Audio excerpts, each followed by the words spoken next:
Come on, please. Yes! Yes! Yes! Yes! Hello, everybody, and welcome. This is episode number 59 of the 9 Dart Podcast, your one-stop shop for talking tungsten. On today's episode, Luke Littler keeps winning in the Premier League. Josh Rock gets a win on the European Tour, and Michael Van Gerwen might just be back to his very best. I'm Lorenzo DeMora-Hayes, Josh Tahini alongside or across from me. How are you, Josh? Good. On this Thursday, still morning. Yes, very good weather outside. It's been pretty average the last little while, but nice to get some autumn-like weather. How are you? I'm doing just fine. We will launch into another edition of our podcast, and we start with a thank to you for Yes, all of thank you those very who much. followed us on the social medias. We are now in the three figures. Yes, happy We've days. now ton plus finish, or however you want to Treble talk about 21 it. tops. Yeah, exactly. 100 followers. Good stuff, Josh, and Yeah, we'll good. keep building on there, I think. Oh, well, we've made tons of content. Well, new content recently, like the me in front of the camera, you with In front of the green background. screen. Yeah, it's good. It's good. So I hope you guys are enjoying it. Thanks to what have supported along the way, and we'll keep putting out more stuff. Absolutely. If we have more followers than we've ever done episodes, Josh, I think as a bare minimum we're at least on a positive track. Very true. We're on a positive hit rate. So Two to blokes speak. from Australia, hey? Exactly. days. Let's go all the way though to Leeds. Yes, let's do for this edition of the First Thoughts. Premier League night, fantastic Premier League night. One match didn't go to the last leg decider. The rest of them did. Crazy. What a crazy night. Have you ever seen that before? Ever? It's hard to remember the last time Good any sort grief. of either Premier League night or World Series night, which is this sort of format, or anything over a longer format. I'm sure it never has happened. It was the night of last leg deciders and close finishes, which is what you Yep. want at the back end of this Premier League. There are still avenues for some players who might currently look like a long way off it. They can still get in and can still get in Yeah. crazy methods. Rocky, unfortunately, is eliminated. Yes, I was not As the referring to ladder will Josh Rock, say, as but- we'll get to in the standings in a moment. But Fortunately. there's still avenues of There hope is. for everybody but Josh Rock to make the four, even if 100%. it seems like they're right outside with the right results and the way the brackets are gonna the bracket works this week and next week. Correct. There is hope for plenty of players. But heaps of stuff happened over the week for our crazy moments, as we always do. This is usually quite a bulky segment. Let's start with Cristo Reyes. Now, this is a guy who has come out of absolutely nowhere, and I have also no idea how much sound, There we if go. any, is going to come out of the television screen. I think the remote's over we there. go. It's loud Perfect. enough. Against Damon Header. Yes, the Aussie. We'll keep speaking about him, of course, as we pretty much do every week. Thanks for the sport arounder for this clip. As always. The darts arounder. It should be the darts arounder, not the sport arounder, but hey, very good I wonder work if as they ever always. thought they were going to do lots of sports, and it's just ended up being darts, and that's just how it's going to work. Maybe.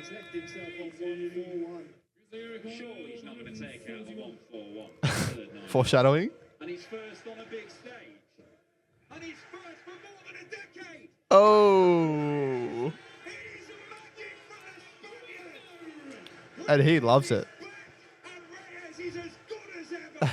Maybe even better.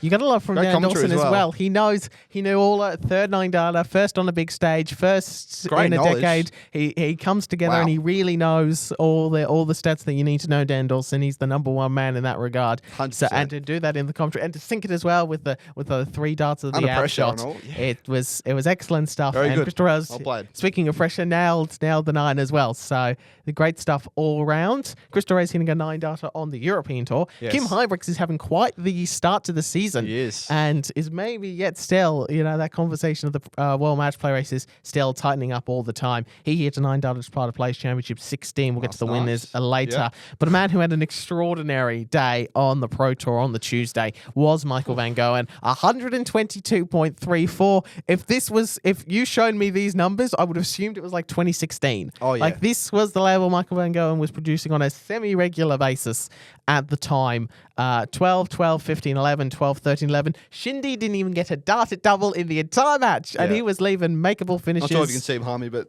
there you go. Remarkable stuff. Everything over 100, 136, 11 data. Holy cow. 2 of them actually, because obviously same number of darts, but just remarkable stuff. Unbelievable. It looked like the action looked good. It was quite the day for Michael Van Gerwen, and there was probably a little bit of a worry going into the block of Pro Tours if he could potentially miss a Grand Slam of darts. Now, Correct. And winning the Pro Tour helps. It's no guarantee. It all depends. The Grand Slam is off. Winners and runners-ups in major events, and then European Tour, then a Pro Tour for, I think, 24, 32 spots. that'll be available. So there's still no guarantees, but that certainly helps his cause into getting into that event. Correct. I think he would currently be provisionally in, but we've still got a bunch of major events which could change things drastically, or not at all if the Lokes keep deciding to make finals. That's true. But at any rate, we'll get to more of that a little later on, because he did really well in that Players Championship. 15. Yeah, Jeffrey DeGraff hit a 170. No audio because there's like some overlaying music from someone, and we don't get copyrighted. So, but nice in the bullseye, beautiful against Rob Cross last night or early morning Australia time. I think it would have been, if it was round one, it would have been last. It would have Yeah. been at the end of the Yeah. day yesterday, Australian time. If you stay up late enough, you can get like the sort of first round, maybe second round of games. Yeah. So I was Yeah. looking at Dark Connect Same. last night, saying if Leakey was getting through. Unfortunately, lost to Stephen Benton. We'll talk about It'd be later. better but if you're a Western Australian. You could probably almost do the whole thing out there, particularly. Well, I guess not when there's. Yeah, well, I guess you're probably depending on what time of year with daylight savings and all that. You could be at a decent time. 1 p.m. roughly there. Yeah. UK. So yeah. Out in Yeah. Perth, Beautiful big probably much fish. easier to keep a track on. We'll get to more on the Pro Tour later. Let's go to the Premier League. As we said, lots of close finishes. Luke Littler winning a title yet again. His sixth nightly win in Leeds. Sixth nightly win for the year. Victory in Leeds, preventing Luke Humphries, who'd won every year in this format at this venue, from continuing to go on. And quite the night it was for the Nuke. 100 average, 94 average, 100 average. Steady enough and doing enough to win in 3 deciding leg shootouts against Michael van Gerwen, Jonny Clayton, and Luke Humphries. It is, when we think of Luke Littler, we think of that ability to hit those 180s. They're all right close together. And crucial the power times as scoring well. Yeah. and crucial times. But I do feel like the real crucial element that he has the ability to do better than anybody else is to hit the important doubles and take out big finishes at crucial moments. And we've seen 100%. all the way through his career where it looks like he's back against the wall and then he hits a 3-figure out shot, and then all of a sudden, before you know it, he's back in front and winning a match and winning a tournament. Yeah. That seems to be a regular theme with Luke Littler over the years, and his ability to win in close matches is extraordinary. Was it the 1-5-2 at the match play where it was treble 20, double 16? That was to win. To win. 154, 257s and tops to save it. Crazy. And That's what earlier he in can the do. piece against Gerwyn Price, he has that Yep. ability to do that throughout the matches. Yep. And what it means is for the Premier League standings, he's firmly on top, 39 points. Clayton's on 34. Shall we just briefly mention the fact that your man, Josh Rock, has been eliminated? Unfortunately, not the dream run at the end. But no, I mean, look, for him, very quickly, obviously, wasn't to be. But still, just to get some good exposure, obviously, we talked about in length, was he the right candidate for that 8th spot, potentially? You guys can decide in the comments, but hindsight, But we were hoping he'd have a good back end of the campaign. He won 3 games in a row. Clayton twice, and someone else. Who'd he beat? MVG maybe? I'm not sure. Anyway, but he had a very good 3-week patch, but he hasn't got it together the last fortnight or so. And he hasn't gone past a semi-final at any point this year. Yeah, he's been very close. He's had like a match day or two, but not to be. Maybe this will be the week. Who knows? But sucks. But we'll see how it pans out for the duration of the year. That's the more important thing. How it affects him for the rest of the year. So, Correct. as of right now, the rest is very interesting. Gerwyn Price on 21 doesn't feel like he's home and Not a he's lock yet. necessarily Nah. doing great stuff. Luke Humphries still has not won a night. Imagine the seeds if he doesn't win a night until the very Simon last night to Whitlock-esque. defend his title. Sam Whitlock-esque, but over twice as long. Yep. Van Gerwen's still there on 18 somehow. Then Veen is 16. Even Bunting 13. If Bunting goes on and wins this night and very results go close. his way, all of a sudden everything's Oh, compact yeah. from 4th through 7th, and we could have an extraordinary last night coming up. For Bunting, it's very straightforward. He's got to win pretty much every match he's got left. There are worlds where like he does really well this week. He only wins like a match or two next week, and that is actually enough if things could work be. out. If It could works out in end his up being. favour. He Yeah, doesn't yeah. necessarily. He'd love to win both Oh, nights sure. to lock a spot up in the most emphatic way, but he 100%. doesn't even necessarily need to do that. No. But beating Luke Humphries, who missed starts to beat him last week, will be the first thing on the agenda for Stephen coming into night 15 in Birmingham. Yes, 100%. Birmingham. Manifesting more chaos. So MVG lost his quarterfinal. That's what, 3 weeks in a row, roughly. It felt like that, yeah. Felt like it. So again, And yeah, I was going into my predictions, like thinking about my prediction earlier in the week, going, oh, well, he's penciled down for a loss here again. And then he does what we said on the Pro Tour. Just like, Crazy. oh, I don't know now. we were saying that, well, at least you thought that it'd be sort of locked in by now, but I was thinking, if you never know, MVG I was worried it was going to be yes. not even the four we have, No, but but Luke now, Scowen and Michael. I tell you, I had a feeling if there was a few games lost from MVG and some results went Van Veen and Humphreys' way, and now look, that's very close between Humphreys and Van Veen, 19, 18, 16 points. It's going to be a crazy night. I just keep thinking about bloody Stephen. If he'd beaten Gale Price twice and he'd hit those match starts against Humphreys, he didn't even need to win the night, and he'd be basically there. He'd be on the doorstep. That's darts, huh? But remarkably, the dream of Stephen Bunting winning the Premier League is not technically. He doesn't have the eliminated symbol next to him yet. No. But beat Luke Humphreys tomorrow in that quarterfinal. He simply must. Quite the interesting Premier League situation. It's a sort of very different situation on the European Tour most recently, because while Josh Rock has the E next to his name on the Premier League standings, on the European Tour he's picked up, I think this is a very crucial title 100%. because he won a European Tour almost a couple of years ago now that's about to come off his ranking, and it looked like he was going to slide definitely behind Bunting, potentially even not, but it's all very close in that sort of 8th in the world range. Stephen keeps going from like 6th to 10th, all back and forth as things keep changing and as things keep dropping off people's ranking. But correct. But for Rock at the moment, he's provisionally ahead of Stephen Bunting in the world rankings before the world match play, in a situation where they would potentially meet in the second round as the 8 and 9 seed. Yep. How did I'm sure you were very happy to see his weekend after beating Kovacs and Kovacs on the Saturday, and then on the Sunday afternoon beating Spring in that final session, beating Cristo Reyes, who made a quarterfinal today, beating a 9-darter. Yeah. Semi-final against Daryl Gurney. Well done, Gurney, making a semi-final and beating Kevin Doets in a very competitive final. I thought it was a very good European tour. I'll talk about Kevin Doets in a sec, because he was another positive surprise. But for Rocky, very proud, very happy, of course. Again, he's been so due for one of these big events. I think we talked about it after the World Cup. He's going to win more singles, going to win more majors eventually, but very happy for him. Some very good results. And his raw emotion after he hit that match start, oh, man, so good. He went over to his family. And very good. So very happy for him. But he had a great week as well. But we'll talk about Kevin Doets quickly, because he was the runner-up. He had a great week too.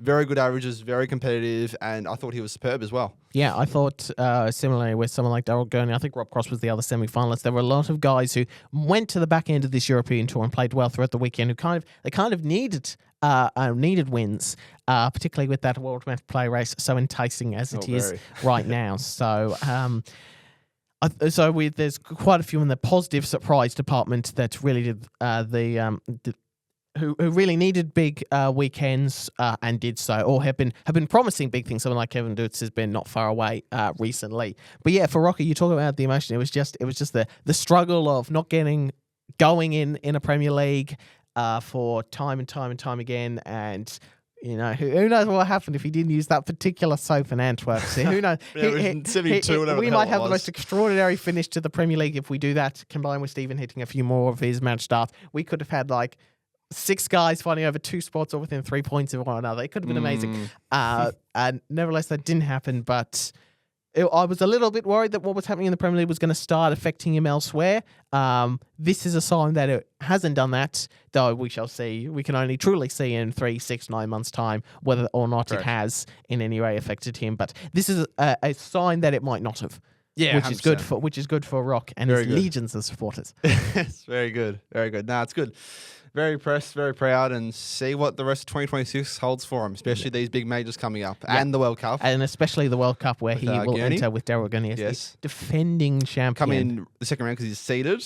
Yes. So that's good for him, 100%. Yeah.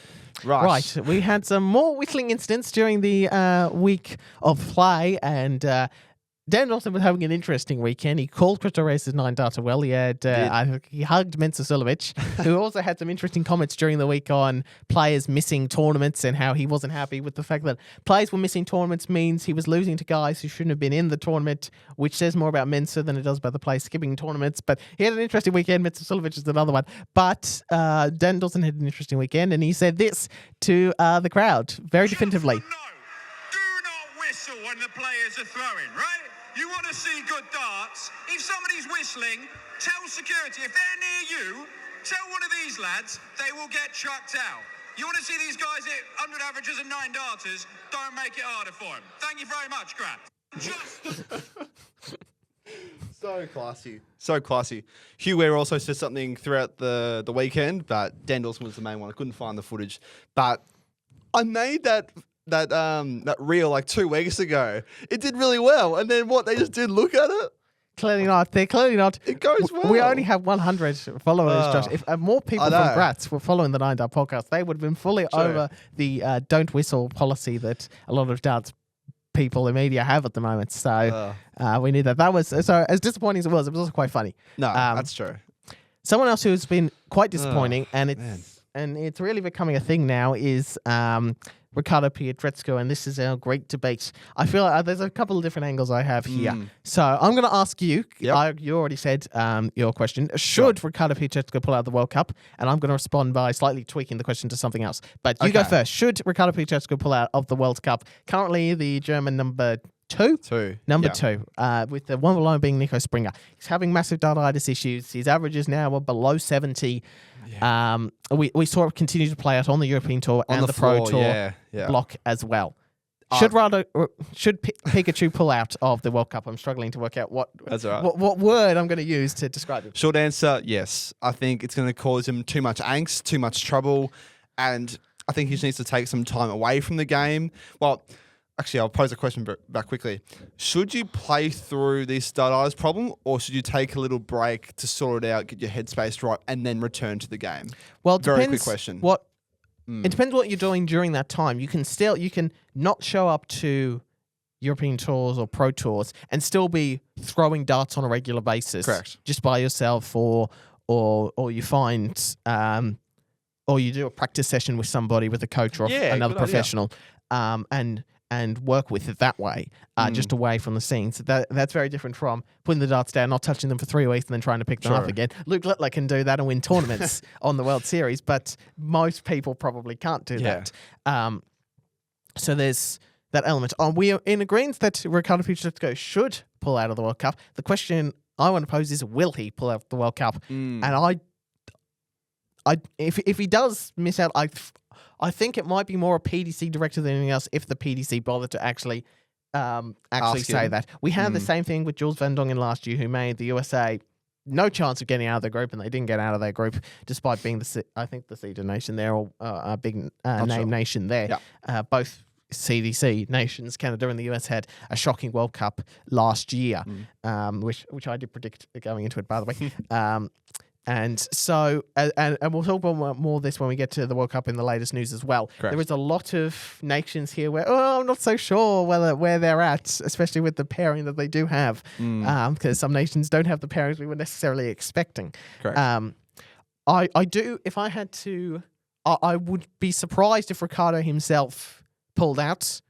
He should, but I don't think he will. I think he'll go through that spirit of, I want to show my family and friends that I've still got it. I want to show that I'm brave and I can get through and represent my country. The problem with that is it just makes it worse, because you're representing your country and they're not putting forward the best product they could have, which at the moment feels like Martin Schindler and especially Niko Springer, who almost could be playing better darts than both of them.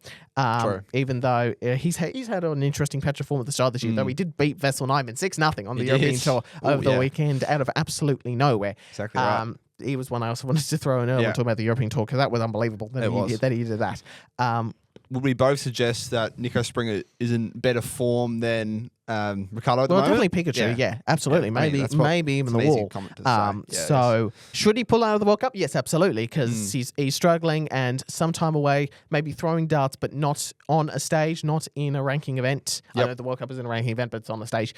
In either of those environments would help, but will he?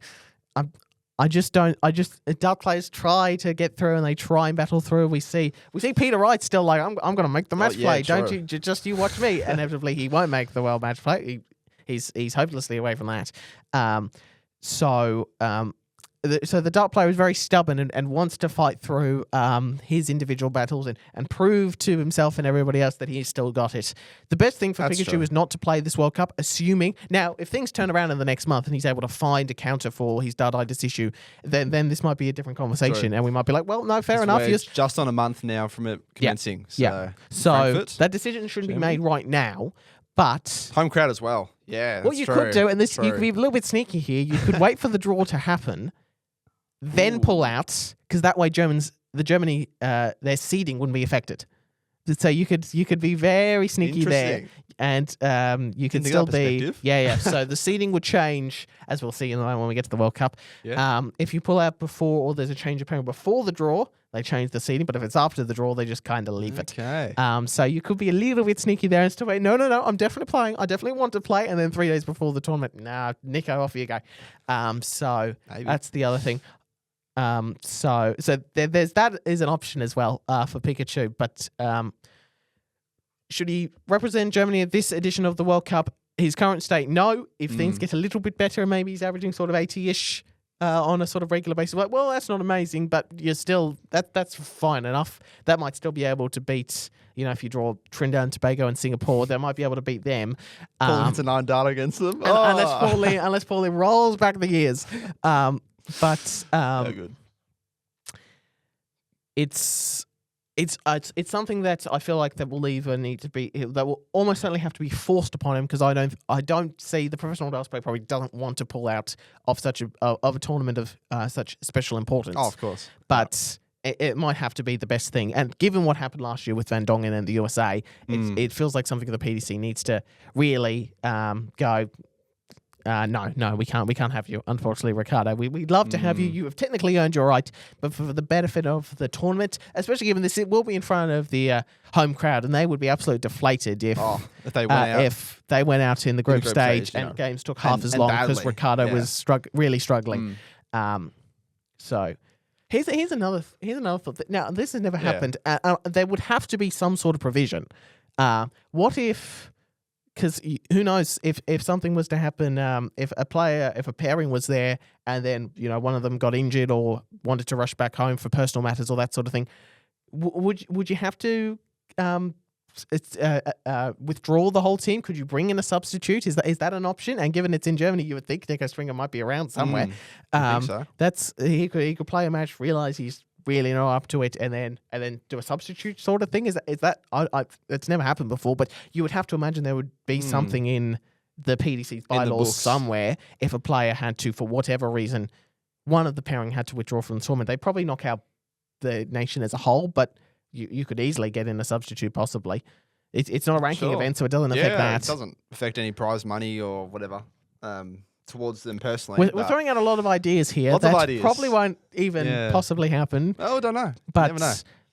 Yes. So to answer the initial question, I think we're in agreement that he should. But Willie, I struggle to see him making that decision voluntarily on his own without significant pressure from the PDC or his teammates around him. Or his management or family, that sort of thing. Also pairing with Schindler, if that happens during the game, the Dartitis does arise, and that's not good for their chemistry. No. Well, obviously, Schindler Mind you, Schindler's would support throw has him, been of breaking course. down a little bit as well. So Yeah.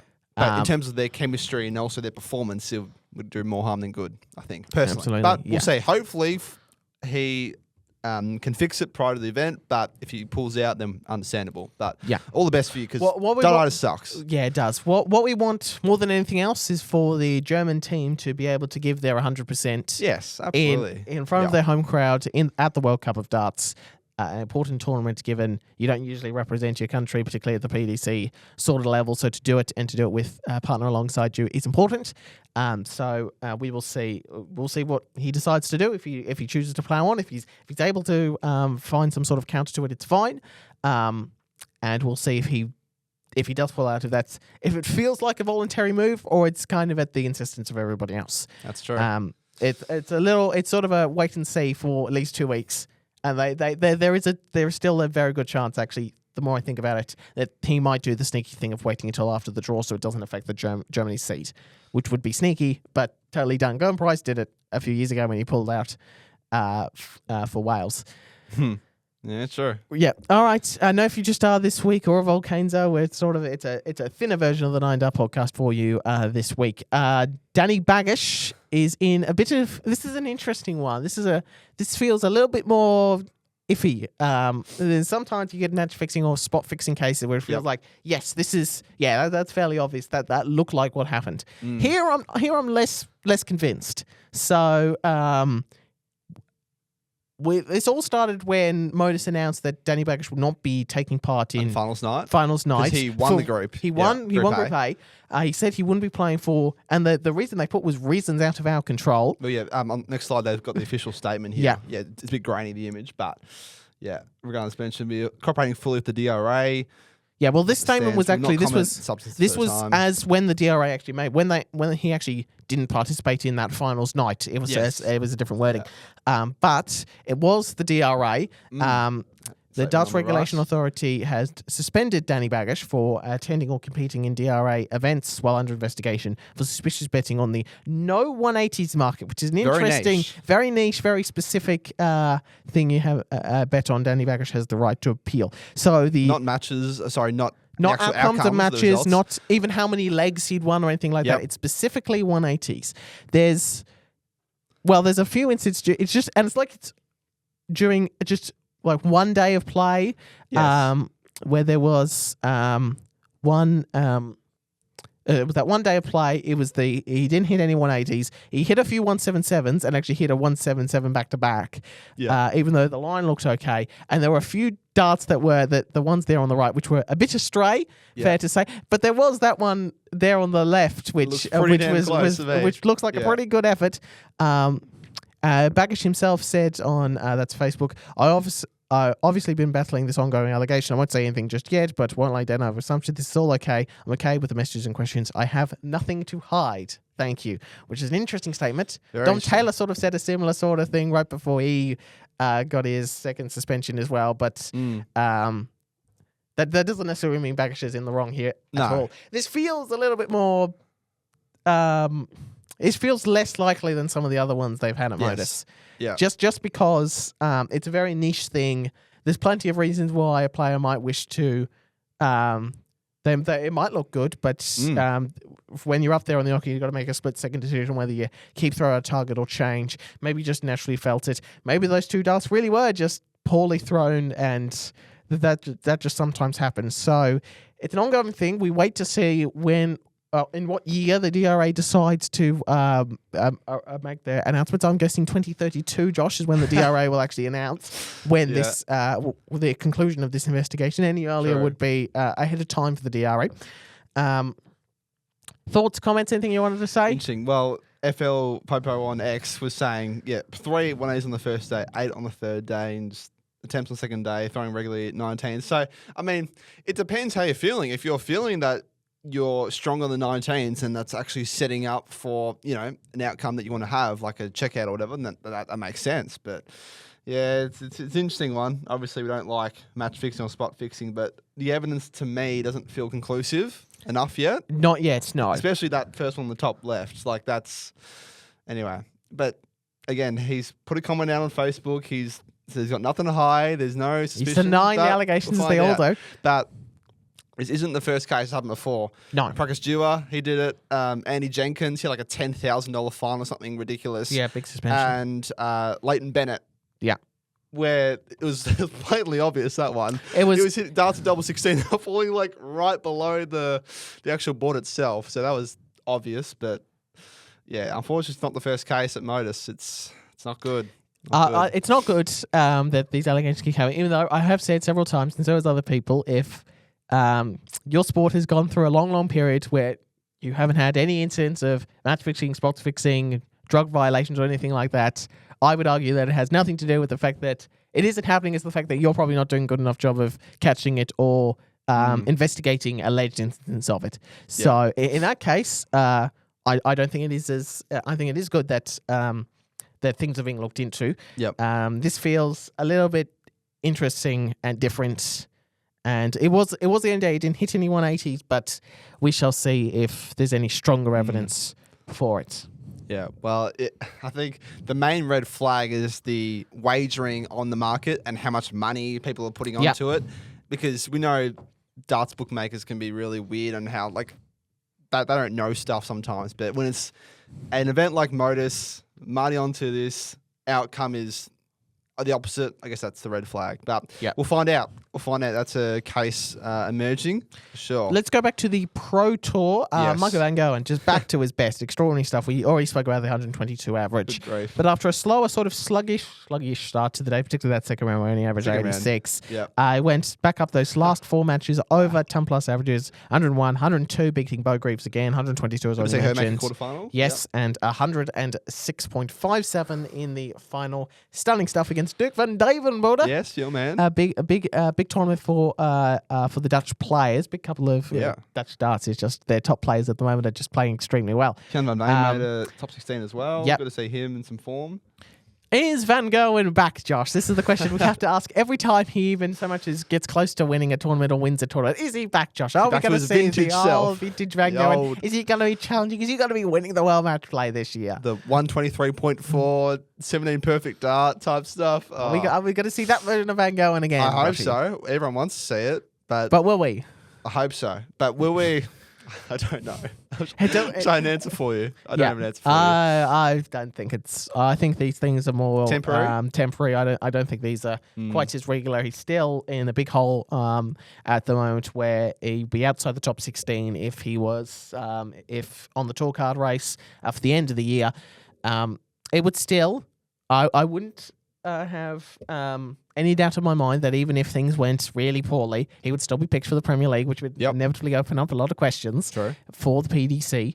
Because even when, Rainbow Varneveld was coming back and not performing well, at least he was making like semi-finals of World Championships and, making the odd occasional good run. But if Van Gogh, and even if he goes out proper early in tournaments, they're probably still very likely to pick him because they know that he knows this Premier League very well. He does. So it's an interesting one, whether or not we see it.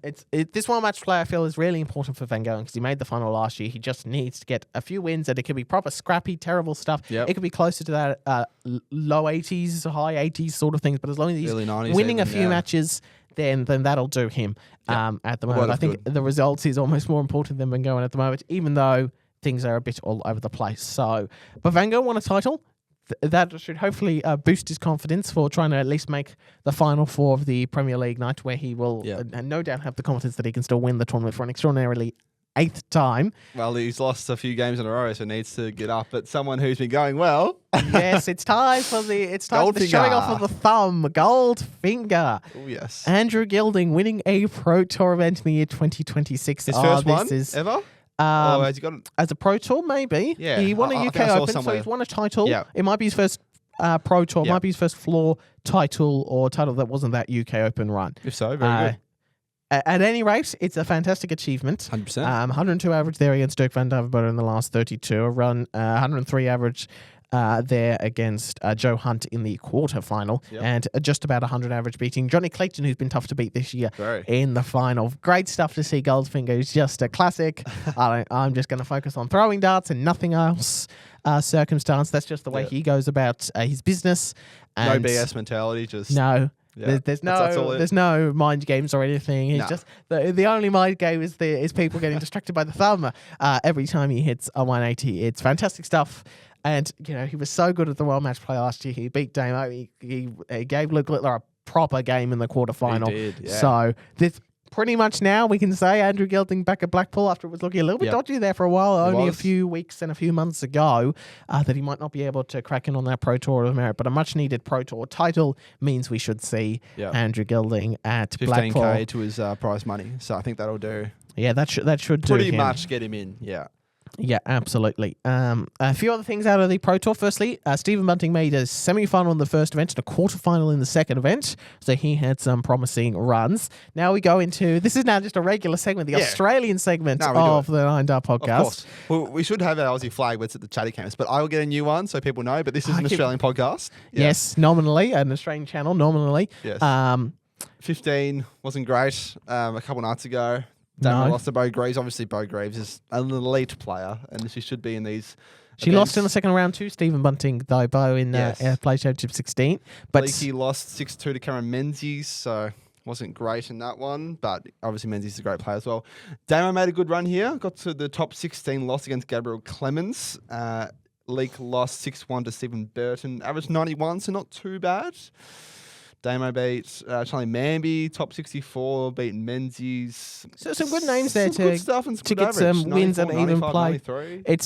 It's still a bit, that Up and down. Things are looking reasonable, and then there's the drop down to 86, which is a level that we haven't seen from Damon Hetcher. I mean, he was the one, and it depends on whether or not you count the World Cup as a major, but he was a player where when people asked who's going to be the next major winner, new major winner, people were saying Damon Hetcher quite He was regularly, that or name. next guy Yeah. to debut in the Premier League. Damon Hetcher's going to Correct. be the one. He's going to be the one who's going to make a run. And other than that semi-final at the UK Open where he beat Luke Littler, one of the greatest games ever played, Yep. especially that tournament at Butland's Minehead, it just hasn't happened for him, unfortunately. And I think it really was after losing to Gilding at the match play, or even losing first round of the World Grand Prix, a tournament where he's never won a match, amazingly. Wow. He's lost 2-1 in sets every time. That's stuff for you. Yes, it is. Didn't know. It just hasn't happened for Damien at the moment, but Yes. there's still, when we get to this World Cup, that's going to be a great opportunity to turn things around. Was that the next slide? Yes, it was. Yes. I did remember that correctly. So World Cup of Darts pairings announced. And Here we some go. interesting things. So obviously, the Lukes are the number one seed. Yes. It's interesting to see Michael there, given he's missed out on a few, and given this seems to be a slightly easier route to get into the Grand Slam of Darts. Maybe that's why he's here. Rock and Gurney are the three. No Peter Wright for the No snake bite. Scottish pairing. So Gary Anderson will team up with Cameron Menzies. Tables beware. But then so many talking points. First of all, we know Schinder and Pietrezko's issue. We know that. Yeah. Number 5. The 6 seed Belgium to Decker Vandenberg. It seemed like ever since they lost to the Philippines in that group stage, both of them have been properly struggling. Yep. Like Vandenberg's throw is all over the shop, and Decker just isn't hitting the heights, and he's really risking himself of just being a one-hit wonder with that World Grand Prix title. The Wales at the 7 seed, because Jonny Clayton's going to play with Nick Kenny, Yes. not Gowan Price. This was a weird sort of thing.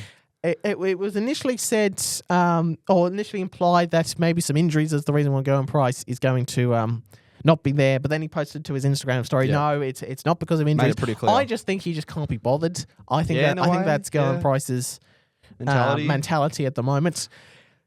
But it's such a big event for them, though. And they made the final last year. They won it. They won it, I don't know. And I think the chemistry he has with Johnny as well is just so good. I don't know why he wouldn't play. Is it reasons we don't know behind the scenes? If so, then Would he fair rather enough. just be at an exhibition or at home that weekend, or True. who knows with Gowan at the moment? We don't like to see it, No, personally. we would love to see Gowan. Yeah. It would really boost to the tournament. The 8th seed is William O'Connor and Mickey Mansell. Now, this was another God. weird one. Mickey Mansell, for all we know, was Northern Irish. Then at the start of the year, he started playing under the Ireland flag. Now, my understanding was, and from reading a few things, that there was a multi-year grace period where, for 2 or 3 years, he couldn't represent his new nation. And then he would be able to. But nope, that's not a thing. Now he's going to become the first player ever to play for 2 countries at a World Cup. He's played for Northern Ireland, and now he's going to play for the Republic of Ireland. Very weird. And Keane Barry must be thinking, what happened to me? I was there the whole time. So that's a bizarre one, and that feels like, and I've said this feels like a bit of a slippery slope here. What's stopping James Wade and Stephen Bunting and Nathan Aspel from going, we want to represent Bahrain. We're Bahrainian now. We're from You're Saudi from China. Arabia now. Yeah, we want to represent them. And just no, we got the citizenship. We've got the shirts, and now we're going to play. Cause honestly, Weird. Stephen Bunting, Nathan Aspel playing for a random country is probably more likely to win a World Cup than the Latvian pair. Even though they're not 1 and 2 in their respective country, obviously. So that one that just feels a little bit Sus. dodgy for me. And I don't expect players to just start jetting off and playing for countries, playing for Playing for Australia. there's islands in the Pacific that no one's ever heard of. They've got a flag, so that's close enough. We're going to see Bermuda represented here by Ross Smith and Peter Wright or something, who can't get into the World Cup the other way, so they have to go through this weird loophole. I don't see that because the World Cup of Darts is. We love this tournament. Oh, we do. Every year, it's great. Not everybody loves the tournament though, and maybe some players just aren't. We'll take a week off. We've got busy enough schedules as it is. Yeah. That's a great tournament. Any pairings you're the most interested in seeing, Josh, by the way? I'm interested with the way Crystal Reyes is playing. Spain is one that immediately jumps out for me. I mean, the Mongolian pair, just for so many elements there. Yep. Obviously, seeing Adam Leake play for Australia. Yeah, it's going to be great. New Zealand, Tata and Rob, they have such good chemistry, those two. So I wouldn't be surprised if they make out of their group and go far. They're both elite caliber as well. And needless to say, Paul Lim being there for Singapore had to be there. Benjamin Pratmar's another interesting one for. Is he? I'm pretty sure he's Slovenia, not Slovakia. Just double check that for me, Josh. I'm pretty sure it's Slovenia. They played at Benjamin Pratmar's country, played at the very first World Cup of Darts and hasn't played since. So the fact that he's got a tour cup means they're back. Right. So that's an interesting one. It'll be a second appearance, but they've only played one match and lost. So that makes things interesting from that perspective. Mr. Sulovic and Rusty Jake Rodriguez, they're very interesting. They're always a very interesting former pairing. finalists, Mensur. Yes. I think Clayton and Kenny, we spoke about it earlier, but just to see how that dynamic goes, very much so. Who else? Nick Nkuma's back from India, for sure. Who else? No, there's some good names. Good to see Devin Peterson back as well. Devin Peterson playing for Jose de Sousa's going to be there, probably miscounting for Portugal. Like there's going to me miscounting. Yeah, exactly. There's going to be quite a few interesting things happening. We do have an Italian team with Toretta as well, who lost his tour card at the end of last year, so Italians will be there. Yeah, even the Hong Kong team, Lung and Lee, was they're quite strong on the Asian tour, as we know for a while. Patrick Kovacs has been playing some half decent stuff on the European tour, just making European tours has been good. So he's another one there as well. So a few interesting pairings.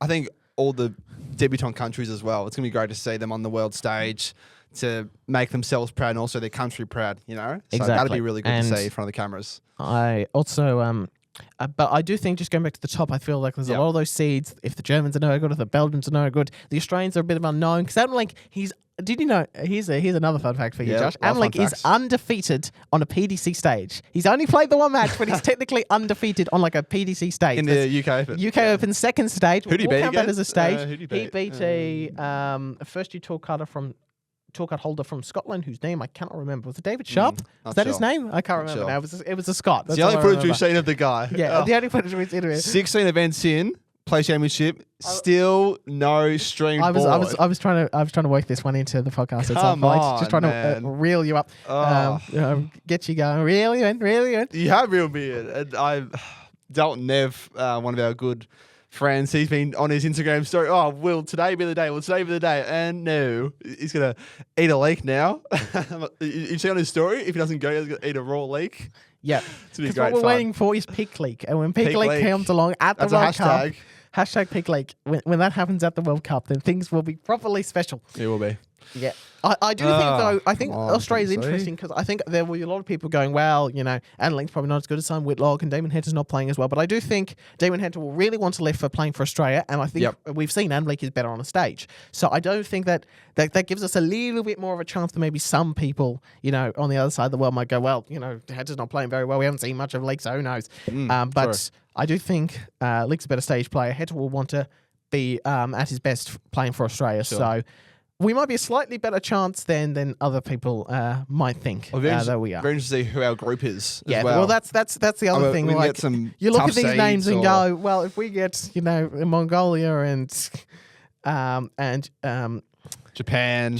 or that's Uganda or then Trinidad and Tobago, you go, well, this is rather straightforward. But we get two proper, you know, we get Canada and the USA, we're like, oh, hello. Yeah.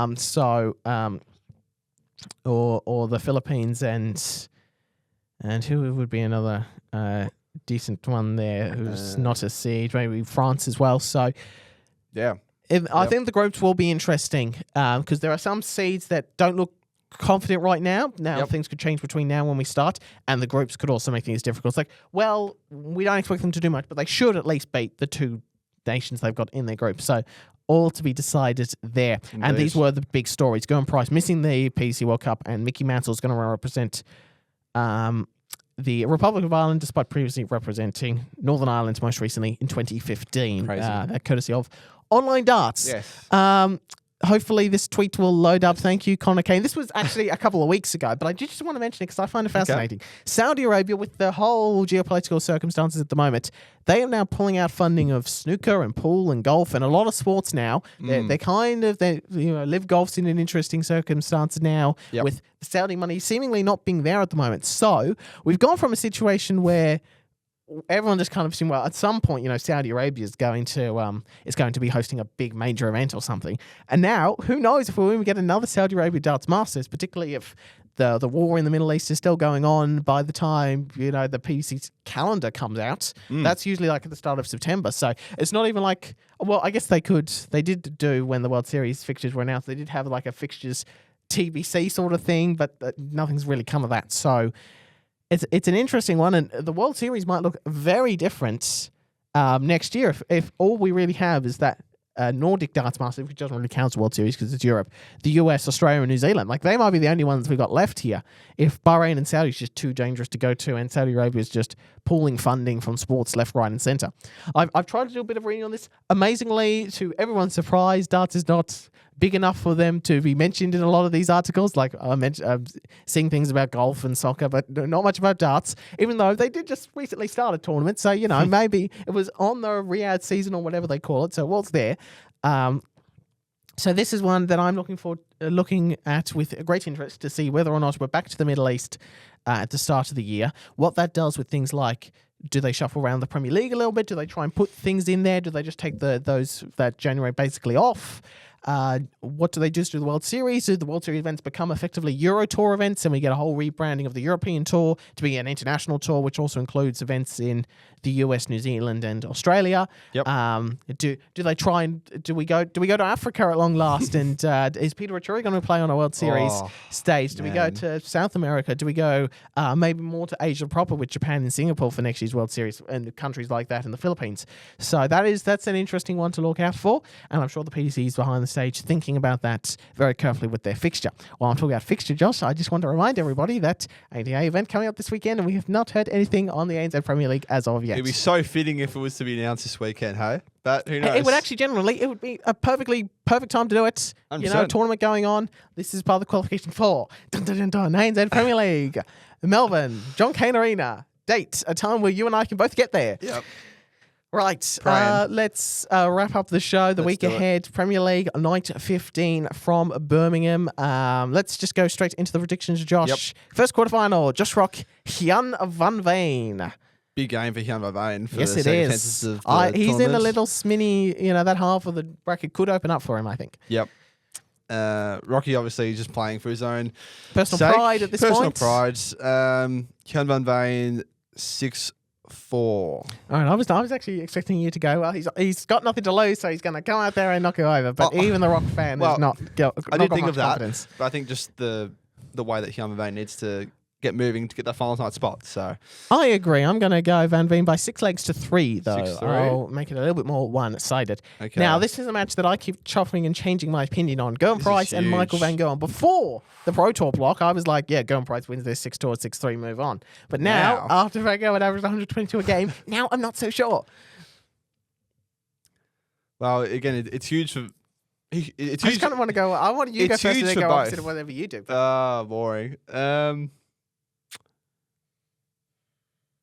MVG's lost 3 games in a row, whatever it's been, so he needs to win one, and this will be the game. He will win. And mind you, Gerwyn Price probably also needs to win as well. Well, they both do, but obviously Price has a few more points on Van Gerwen. Van Gerwen, 6-3. All right, Van Gerwen 6-4 for mine. I think I'm gonna. I was gonna do it, and then I haven't quite done it. Pulled out. That's fair. No, that's fair. No.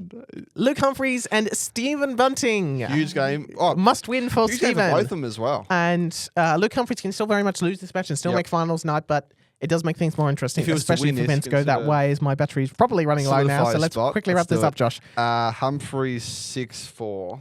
All right, I'm going to go my man 6-5. I think he's going to overcome. We should have won last week. I think he's going to correct the wrong this week. Stephen Bunting wins 6-5. By the way, Josh, when you put it up on social media, make sure you have the right photograph for each player. I did realise that. Because last week I got, out of the 7 matches, I got 6 of them correct, including the winner. Sorry. But I had a Littler to win, and he still had the Humphries photo there. I'm sorry. Last match. Happens. Jonny Clayton, Luke Oh, yeah, Littler. forgot that Top one. of the table clash. That means, let's be honest, next to nothing because they're both in finals night. And with a win, he would stop top spot here, Littler. That's probably the only thing of note. Clayton 6-4. Luke 6-4. Luke 6-4. Okay. So out of those predictions, Josh, we've gone very different in the bottom half. We have. It's Give me your nightly winner. good. Okay. I know mine. Ooh, okay. Very, very quickly because I'm conscious of that. Yep. It will be MVG who will continue his amazing run of form. He will beat Humphreys 6-3. All right, Josh, I'm gonna map it out for you right now. I'm gonna manifest chaos for you right now. And it would actually be better if Van Gogh doesn't win. I think that would work so much better. And as a matter of fact, it probably works better if Price makes it all the way to the final. But I'm not gonna do that. What I'm gonna do here, Josh, is give you a little bit of show you the future right now. I'm gonna be the fortune teller. Lorenzo the fortune teller. Be quick. With Stephen Bunting, he's just going to have to pull out all the stops. He's gonna beat Luke Littler once again in this Premier League. He's going to make the final. Hyun Vervain's going to have a very good night. He's going to make it all the way to the final as well. But for the manifesting of chaos, we are going to have Stephen Bunting winning his second night. Ooh. He's going to jump into 5th place. He's going to beat Van Veen 6-4 in the final. And then when we get to that last night, he is going to win his quarterfinal. He's going to get to 20 points. Everyone else around him is going to lose. They're going to be eliminated in the quarterfinals, which means that when we get to the semifinals in Sheffield on night 16, we already have the 4 players who will be in finals night. Luke Littler, Jonny Clayton, Gowan Price will just about do enough, and Stephen Bunting. Okay. There you So go. that is what's going to happen, and then when it rolls back to Stephen Bunting lifting the Premier League title, we're going to roll this whole cliff, and it's going to be very, very exciting. And it probably won't happen, so we're just going to pretend I never even said that. But I do think Stephen Bunting can win this week, and I think Done. he kind of has to. So we're going to manifest chaos. Bunting 6-4 over Van Veen, who I think can genuinely also go on a run. Sure. This week. Done. ADA, how good. ADA is coming back. We also have Asian Tour and some JDC stuff as well. Plenty Back of to stuff happening at Sango MODUS as Queensland. well. We've just kind of had to skip on a few things this week I'll get to because that next week. we're mindful and of our time games and our doing other games. things. Yep. Exactly the same thing. We didn't even play a match this week, so there was we'll nothing do to next report week. there. But ADA is coming up this week, as is Asian Tour and other things. This week's Darts Archive 2019 in Birmingham. I had to find something that I wanted Birmingham, so I found something with the Hungarian commentary again, so you can enjoy. James Wade and Michael Van Gogh played a very good match. MVG on top. This was off the back. MVG's won a tournament this week, so we're going to have to put him in the Darts Archive. Yeah. So he was there. Wade was just sitting outside finals night at the moment. He had to... This was he really needed a point or two. This was a match that never got within 2 legs as the margin the whole way through, so it was a very competitive match. So give that a watch. You'll notice we didn't mention last week's Darts Archive because I think I accidentally deleted that slide. So we'll get to all of that and plenty more next week. We'll get to that. We'll jump back to this that. No worries. podcast will be available as an audio only, though if you listen to that, you're probably fully aware of that at this point. Follow Extra Time Updated. Media 101. and the 9 Hour Podcast, which is up to 101 followers now. Thank you very much, Josh. Thank you. Good fun. Interesting episode. Next week, ADA will have happened. Asian Tour will have happened. More stuff at MODUS. Maybe we have some ANZ Premier League dates, please.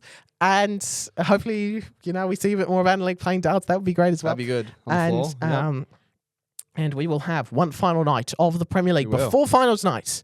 And hopefully my predictions or close to it comes true so we can have a proper, 1 or 2 spots left, fight it over with only 4 or 5 players fighting for them. That would be the dream. We shall see if it happens Manifesting next chaos. week. Thank you very much, Josh. Thank you. Good to have you. This has been the 9 Hour Podcast. Andrew Gilding, come to finish.